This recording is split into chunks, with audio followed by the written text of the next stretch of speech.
A rádio também rádio nos permite isso. Então, a rádio está meio que sumindo, né? As músicas já foram para o Spotify, agora é o podcast para substituir aquele papo que os repórteres lá, que a galera tem. É isso aí. A gente está ficando mais autônomo, né? A gente escolhe o que a gente quer ouvir agora. Semana passada, o Pânico foi eleito pelo IBEST como o melhor podcast do Brasil. E o Emílio estava falando lá sobre isso, né? E eu percebia que ele não tinha muito entusiasmo em ter sido premiado por ser o melhor podcast do Brasil, porque ele é um cara da rádio raiz, né? Então, quando ele é classificado como podcast, eu me lembro quando eu era menino lá, eu tinha minha banda de rock, é como se... Eu tenho impressão, para quem é da rádio, que falar que um programa de rádio é um podcast é a mesma coisa que falar que um cara de uma banda é o melhor karaokê, sabe? Melhor cantor de karaokê e o cara é vocalista de uma banda, entendeu? Pô, eu acho que rádio é raiz. Rádio é uma coisa muito mais clássico do que o podcast. Podcast o podcast é como se fosse uma música, não como se fosse um programa de rádio. Ele não é o meio, ele é o fim, né? Então você pode cortar e escutar quando você quiser. Rádio não, rádio é ali, é na hora, é online, é o meio, é o canal. E tem outra coisa. Que agora, galera, a rádio digital, né? É a rádio digital. E eu vejo que isso é devido a que as pessoas estão escolhendo mais o que elas querem consumir, né? Então a gente está ficando mais autônomo, a gente está decidindo mais o que a gente quer consumir, na hora que a gente quer consumir, onde a gente quer consumir. Na rádio a gente tinha que ouvir o que eles queriam falar, as músicas que eles queriam tocar, e a gente não tinha esse poder de escolha. Agora a gente tem. Então a gente escolhe exatamente o que a gente vai ouvir. Então, mas isso daí, acho que é legal de falar que isso não é uma questão do podcast em si, né? Isso é uma questão de todo tipo de consumo de conteúdo da internet, sim. Né? O comportamento do consumidor que está mudando. O mercado está mudando.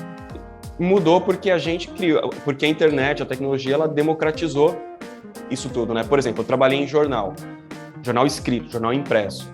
Quando você compra um jornal, você compra vários cadernos que vêm dentro do jornal. Então você compra polícia, você compra esporte, você compra lazer, você compra cultura, mas de repente você quer comprar só esporte e o jornal ele não te entrega isso, né? Então, na verdade, talvez a gente possa dizer isso. A tecnologia ela permitiu que os nichos eles tenham a condição de escolher o que eles vão consumir. A rádio, por exemplo, uma rádio comum, uma rádio noticiosa, ela não é para um nicho, ela é para uma população, né? Então, ela tem uma pegada para a população. Agora, quando você vai para um podcast de política, porque você gosta da política, você se interessa só por aquilo, você não quer saber o trânsito como está em São Paulo, né? Então, a questão acho que é mais isso, entendeu? É um nicho. Eu queria fazer uma pergunta para o Carlinhos. Carlinhos, aí no Japão, os japoneses têm o hábito de consumir podcast, de consumir essas coisas segmentadas? Por que eu estou perguntando isso? Eu ando aqui em Portugal e eu ando no Brasil.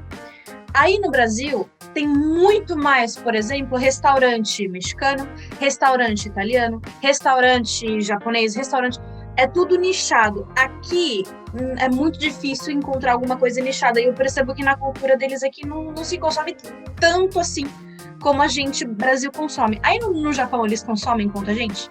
Eles têm esse hábito de buscar as coisas segmentadas tanto quanto a gente? Aqui tem as tribos são distintas, tem as tribos otaku, por exemplo, que a galera gosta de cosplay, gosta de anime, tem as tribos do rock, do rap, isso tem. No caso específico do podcast, a galera ainda não engajou muito.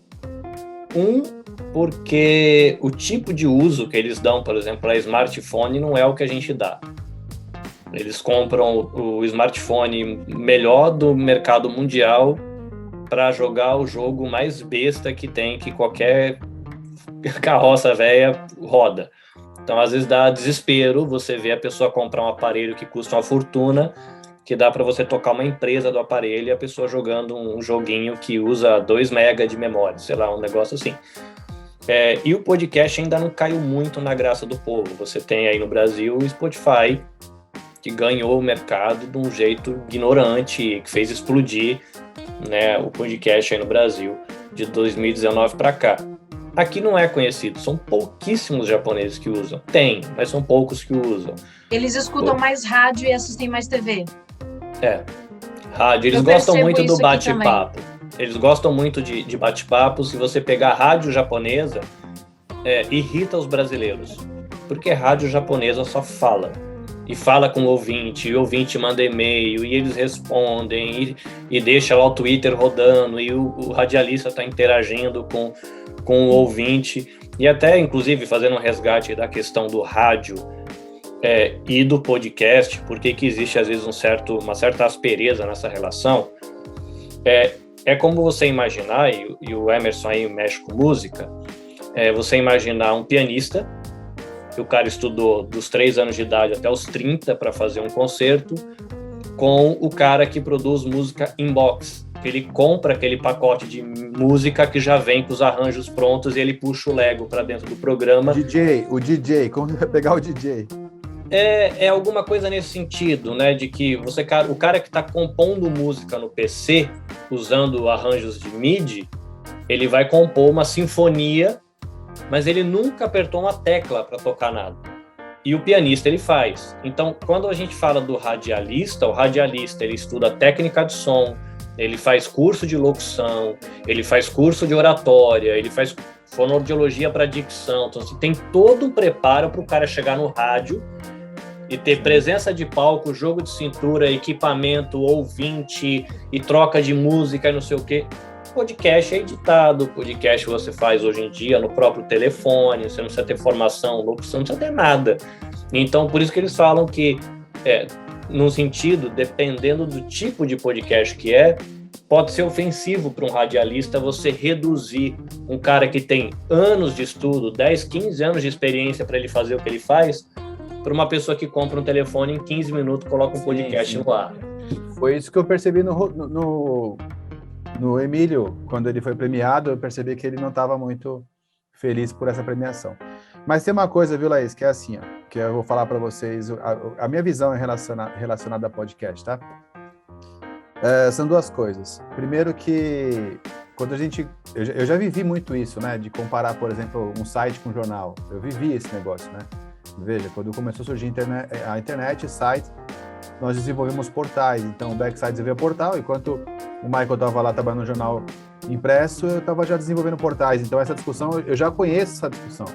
A ideia de você consumir só o que você quer nichado na hora que você quer versus aquele material que vem para todo mundo, já é uma discussão velha, vinha com site versus jornal impresso. Depois, mais recentemente, aconteceu aquela discussão versus televisão, YouTube, e aí a vida do youtuber. Agora vem a discussão do podcast com rádio. Então, essa discussão é uma discussão antiga. A grande jogada é a seguinte, isso é uma opinião minha.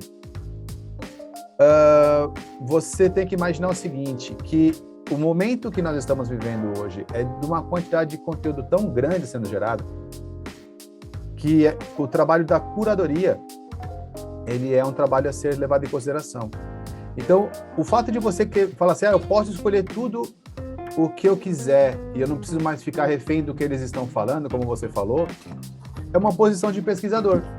Mas às vezes eu vou falar por mim, tá? Às vezes eu quero sim apertar um único botão e ter que relaxar sem ter que me preocupar em buscar e deixar com que um curador de minha preferência me ofereça conteúdo, que é o que acontece no rádio. Então, quando eu vou lá, por exemplo, e coloco na Band, eu não estou preocupado em buscar uma informação específica, eu estou falando assim, os caras da Band, eles estão fazendo essa curadoria e colocando para mim o que eles acham que é correto. E seja assim na Globo, seja assim na Band, ou qualquer outro lugar. Então, eu acho que o serviço de rádio, de televisão e de jornal nunca vai acabar, porque é como se você confiasse, tipo, eu estou por fora sobre o assunto da cidade, você vai na banca e compra o jornal da cidade, você vai ficar por dentro e você não buscou aquela informação. Alguém já fez uma curadoria para você. Então, eu acho que são mídias diferentes que não vão competir, são só coisas novas.